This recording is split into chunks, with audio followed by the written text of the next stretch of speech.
ఉచితాలపై ప్రజల్లో ఉద్యమం రావాలని మాజీ ఉపరాష్ట్రపతి వెంకయ్యనాయుడు అన్నారు. ఉచిత పథకాలతో అభివృద్ధి గాడి తప్పుతోందని, వాటితో జరుగుతున్న నష్టాలపై పెద్ద ఎత్తున చర్చలు అవసరమని తెలిపారు. బ్యాంకింగ్ వ్యవహారాల నిపుణుడు తుమ్మల కిషోర్ రచించిన ఆర్థిక వ్యవస్థకు యుద్ధం సెగ పుస్తకాన్ని జూబ్లీహిల్స్లోని తన నివాసంలో వెంకయ్యనాయుడు ఆవిష్కరించారు. వ్యక్తులు ఆర్థిక క్రమశిక్షణ పాటిస్తే, కుటుంబాలు, పాలకులు ఆర్థిక క్రమశిక్షణ పాటిస్తే దేశం బాగుపడుతుందని పేర్కొన్నారు. యుద్ధాల ప్రభావంతో ప్రపంచ ఆర్థిక వ్యవస్థలు ఒడిదుడుకులకు గురవుతున్నప్పటికీ భారత ఆర్థిక వ్యవస్థ స్థిరంగా కొనసాగటం దేశ ఆర్థిక క్రమశిక్షణకు నిదర్శనమన్నారు. రాష్ట్రాలు కూడా ఆర్థిక క్రమశిక్షణ పాటించాలని సూచించారు. ప్రజలను అభివృద్ధి చెందేలా చేయూతనివ్వాలే కానీ ఉచితాలపై ఆధారపడే పరిస్థితి సృష్టించకూడదని చెప్పారు. అందరూ చదవాల్సింది కూడా కోరుతున్నారు.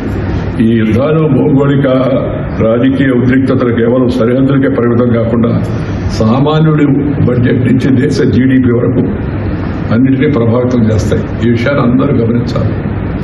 మనం ఈరోజు అదృష్టవశాత్తు ఏదైనా కారణం కావచ్చు, ప్రభుత్వం కావచ్చు, లేకపోతే నాయకులు కావచ్చు, మన ఆర్థిక వ్యవస్థ ఇంకా ఆ పెద్ద కుదుపుకి లోను కాకుండా నడుస్తూ 7.3% జీడీపీ గ్రోత్ రేట్ వచ్చింది.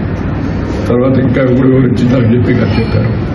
మనము సమాజంలో ఉన్న ప్రతి ఒక్క వ్యక్తి కూడా ఒకటి ఆర్థిక పరిజ్ఞానం, రెండు ఆర్థిక క్రమశిక్షణ, సామాన్యుడి నుంచి పరిపాలకుడి దాకా అందరూ పాటించాల్సిన అవసరం ఉంది.